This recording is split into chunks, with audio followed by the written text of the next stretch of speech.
ularga hujum bo'lganda bo'lajagini albatta uzoq vaqtdan beri tuzishgan bo'lsa kerak. Ammo shu holatda ham ular qarshilikka uchrashdi va ularning barchasini o'z mag'lub etdi. Chindan ham sen menga mos bo'lgan erkakdirsan. Men seni ko'zlarimni uzmayman. Sening bu jang mahorating seni aniq kuchi qiroliligingni anglatadi. Va uning oldida qarshilik ko'rsatolmaydigan ayol ham bor. Shu holatda ham ular u ayolni gariga olisholmagan. Senlar lekin har doim men o'zimdan bo'lganimda va uning ishini yapganimda u menga yana boshqa ishni olib kelaveradi. Nima u mening sabrimni sinayaptimi? Qo'y kelangiz, balki biz politsiyaga borib menga bu ishlar haqida guvohlik berasizlar. Biz bu voqea haqida hisobot topshirishimiz kerak.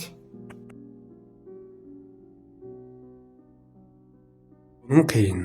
Siz hozir ozodsiz. Biz sizga aloqador bo'lgan barcha voqealarni yozib oldik. Va agar keyinchalik politsiya sizni chaqiradigan bo'lsa, iltimos o'z vaqtida yetib keling. Bu sizning foydangiz uchun. Yaxshi tushundim ofitser. Va menda yana bir savol bor edi. Cheniman, u ham hozir ozodmi? U ham ketishi mumkinmi? O'ylaymanki, u hozir ketolmaydi. Bizning kapitanimiz u bilan shaxsan so'rov o'tkazyapti. Bo'lishi mumkin emas. Agar u ozod bo'lmasa ekan, men ham bu yerdan ketmayman. Men shu yerda nuktaman. Yaxshi, agar siz kutishni yaxshi ko'rsangiz, mayli, istaganingizcha kutavering. Qanday g'alati. Uning ko'zlari menga bu so'zlarni ishonch qilayotganligini aytmoqda. Kapitan mendan uni yolg'iz o'zi so'roq qilmoqchi bo'lganligini aytgandi. Bu shubhali emas, lekin uning ustiga u so'roqxonadagi kameralarni ham o'chirishimni buyurdi. Nima bizning kapitanimiz o'sha yigitni yaxshi ko'radimi? Nimalar bo'lyapti? Nega Chuyumo menga boyagina bu so'zlarni aytdi? Nima uchundan ham yengiltak qizmi?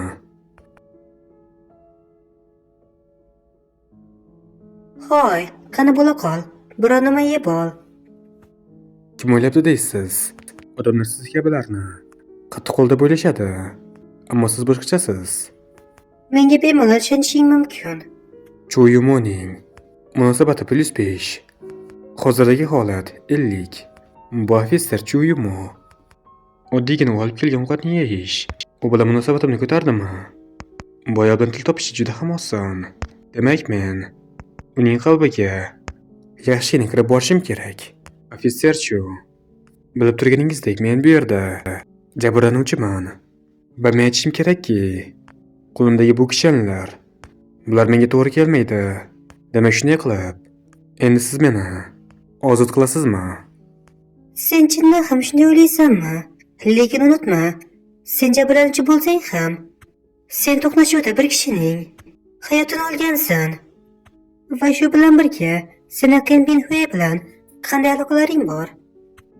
U shunchaki oddiy bir katta sinfdagi mening opam kabi. U mening oldimga keldi. O'zining ishi to'g'risida haligi investitsiya bor-yo'g'i shu. Kapitanchu, siz bu bilan nima demoqchisiz? Sen hozir nimalarni o'ylading? Men shunchaki seni davolamoqchiman. O'zingni bunchalik ham tortaverma. Buning barchasi sening foydang uchun. Cheniman, nima bo'lib qolding? Sen mustaqil erkaksan, lekin haligacha dori-darmonlardan qo'rqasanmi? Ya'ni shpris va ichituvchi malhamdorlardan. Yo'q, unday emas. Qonimchu, nega bu ishlarni o'zim qilishimga yo'l qo'ymayapsiz? Tushunib turibman. Sizning ham ishlaringiz ko'p. Meni davolash siz uchun muammo bo'ladi. Bunday dahshatli dunyoda yosh yolg'iz erkak bo'lish bu juda ham qiyindir. Bu xuddi tuzoqlar to'la yo'ldan yolg'iz o'zing hech qanday zirhlarsiz yurib o'tishga o'xshaydi. Ko'p qimirlayverma. Siz yigitlar har doim ko'p bo'lgansizlar. Har doim qo'llaringizni, tizzalaringizni jarohatlab yurgansizlar. Agar bu yarangga infeksiya yuqsa nima bo'ladi? Shundaki meni eshit, tushundingmi? Yaxshi tushundim. Bu to'g'ri emas, Jinursan. Bu ayol men bilan o'yin o'ynamoqchi.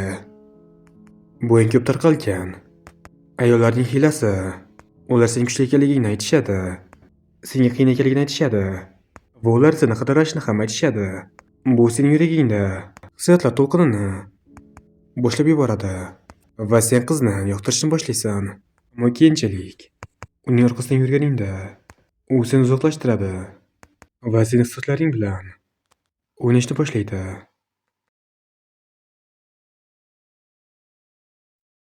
Va sen o'zingni yo'qotib qo'yasan va uning sodiq itiga aylanasan. Uni aytgan barcha ishni qilasan. Bularning barchasi u o'zini yaxshi his qilishi uchun. Jinursan, buning barchasi tuzoq. Afsuslarchu, men o'ylaymanki, biz bir-birimizni bor yo'g'i birinchi kundan beri bilamiz. Shunday ekan, masofa saqlaganimiz yaxshi. Demak siz mendan sal uzoqroq yuring. Siz nimalar haqida o'ylayapsiz? Men bir yo'q sizga yordam bermoqchi edim. Yerlaringizni davolamoqchi edim xolos. Ammo siz bu qilgan ishim uchun menga jahl qilyapsiz. Men jahl qilmayapman. Shunchaki menda allaqachon sevgan qizim bor. Shundan keyin siz meni noto'g'ri tushunmang. Agar biz biroz oldinroq uchrashganimizda, siz mening qizim bo'lishingiz mumkin edi. Va men sizning ajoyib yigitingiz bo'lishim mumkin edi. Lekin bu hayotda agar kabi so'zlar ko'p ishlatiladi va men hayotga qarshi chiqmoqchi emasman. Siz ham meni tushundingizmi? Bu yigit chindan ham sizga nima kerakligini tushunar ekan.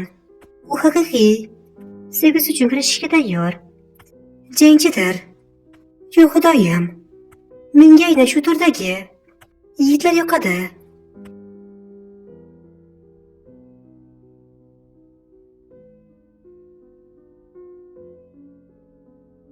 Genuine, siz shoshilmang. Sizningcha, siz meni o'zingizga aytarib yubora olasizmi? Lekin men sizda yigitni sizning yoningizdagi kabi ayollarga berib qo'ymayman. Genuine, uning nafas olishi, uning yurak urishi juda ham iliq. Butun tungi ishlardan so'ng mening tanam juda charchadi. Mening suyaklarim hozirning o'zida yo'q. Sinib ketadigandek. Ammo men hozir xonim Zaoning uyiga keldim. Dush qabul qilish uchun va o'zligimni tiklash uchun. Nima? Zao chindan ham Zao meni shu orqali sinayaptimi? Sen chindan ham meni juda ko'p sinayapsan. Lekin men ichkariga kirishim kerakmi? Zao buni qo'pollikda bilmaydimi? Ammo lekin ikkinchi tomonda sen qila olmaysan. Axir bu Zao Yuqin. Ana bora qol. Uyalmasdan kir. Yoki, sening hammoming mening uyimdan ham kattadir. Ammo bu menga negadir juda ham yoqib tushdi. Siz yordam beringlar. Bu ayol kim?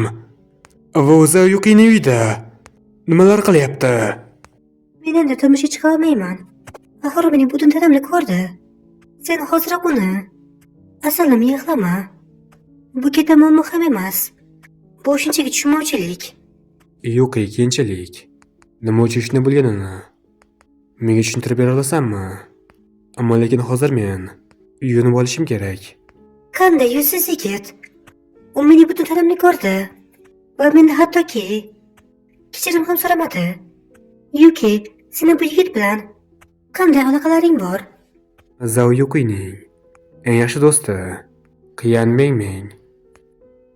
Haligi, u shunchaki mening do'stim. Nega bu sizni bunday yuz bilan aytyapsan? Shunchaki do'stlarmi? Bu yerda nimadir noto'g'ri, chindan ham noto'g'ri. Men birinchi marta Qiqini bir yigitni himoya qilayotganini ko'rishim. To'xta, Qiqi chindan ham u yigit bilan men o'ylagan aloqalari bormi? Yoki, men ishonamanki, sen chindan ham o'zingni to'g'rilab olishing kerak. Sen hozirda kichik bo'lsa ham boy ayolsan.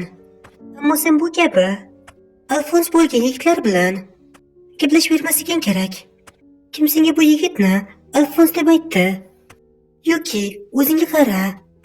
katta uyda yashaysan, ko'p pul topasan va go'zal stermer hamsan. Sen chindan ham elita sinf vakilisan va senga oddiy hayotdan bo'lgan bu kabi yigitlar to'g'ri kelmaydi. Men sen u haqida gapiryapsanmi? Lekin menga senga u haqida to'g'ri ma'lumotlarni aytishimga ruxsat ber. Chenivan chindan ham ajoyib yigit. U noodatiy erkak. Bu sen o'ylagan odam ham emas. Men uyimga taklif qildim. Chunki bu uy menga tegishli ekanligini isbotlamoqchi edim. U ajoyibmi? Xushbichim shirin so'zmi? Sen noto'g'ri tushunyapsan. Uning xususiyatlari pulga aylana oladimi? Sen hali ham yoshsan va sen men kabi bu hayotda ko'p narsani ko'rgan odamlarning gaplariga quloq solishing kerak. Men eshitdim, kechagi auksionda bir yigit o'zining sevgan qizi uchun juda ham qimmat bo'lgan 500 millionlik pianino sovg'a qilibdi. Ana o'shanday yigitlar haqiqiy erkaklardir. Ular haqiqiy sevgiga ega. Lekin endi sen hozir o'zingning yigitingga qara. O'sha boy yigit u chindan ham mening yuragimning egasidir. Salom. Bu xonim Zao yo'qmi? Sizning pochtangiz yetib keldi. Iltimos, buni tasdiqlang va qabul qilib oling. Haqiqiy nimadir onlayn buyurtma qildingmi? Chenivan kechagina menga nimalar deganda edi. Uni eshitishi u menga sovg'a bermoqchi. Va sovg'a qandaydir pianino yoki shunga o'xshash narsa. Pianinomi? Xo'sh, men buni albatta ko'rishim kerak. U kabi mag'lub alfons yigit ikiga qanday pianino berishi mumkin ekan? Albatta u unga eski pianino sovg'a qiladi, shunday emasmi? Ming agar men shunday desang mening albatta jahlim chiqadi. Xonim, bu men. Biz yetib keldik. Hammasi joyida. Qolganlar ham kelishi mumkin.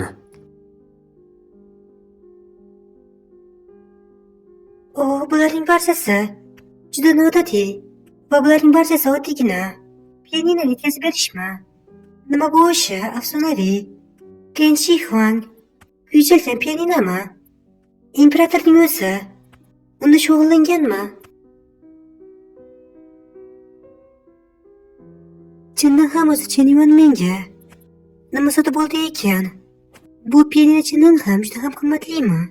Bu pianino uchun hattoki shaxsiy qo'riqlash guruhi ham mavjud. Men o'zimni xuddi milliy boylikni qabul qilib olgandek his qilyapman. Bularning barchasi soxtadir.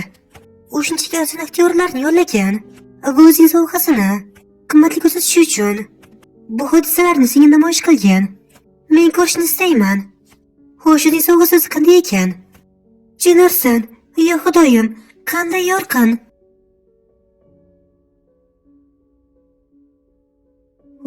Bu pianino kristaldan yasalgan va butunligi juda ham ajoyibdir. Xo'sh, bu kristal parchasi juda qimmat turadi mening do'stim. Albatta ulkan pul. Nima men uni noto'g'ri baholadimmi? Yuki, nimalar bo'layotganini menga tushuntirasanmi? Lekin undan oldin men yo'nib chiqishim kerak. Kim bilibdi deysiz? Shu qadar boy yigit ahmoqona bo'lib ko'rinishi, uning ko'rinishi xuddi eshik oldidagi qo'riqchilarga o'xshaydi. Kechagina Seuldagi xayriya banketidagi kristal pianino sotuvga qo'yildi va sotib olindi. Va pianino sotib olgan kishi bu bizning shahrimizning sirli boyi bo'lgan sirli janobdir. U bu pianino uchun 500 million sarfladi. 500 million pianino uchunmi? Bu jiddiymi? Men senga chindan aytayotgan edim. Chenivan chindan ham juda ham ajoyib. Mening bu fikrim uning boyligi haqida emas, balki uning xarakteri haqida. Nima u senga shu pianino berdimi? Men o'ylagan edimki, buni ertaga yetkazishadi deb. Ammo bu men kutganimdan ham ertaroq keldi. Jinursan, u juda ham kelishgan. Rahmat Chenivan, men chindan ham bu sovg'ani yoqtirdim. Bu juda ham men uchun qadrli bo'ldi. Ammo bu narsa sendan ham qimmatli bo'lishi mumkinmi? Azizam, sen bebahosan.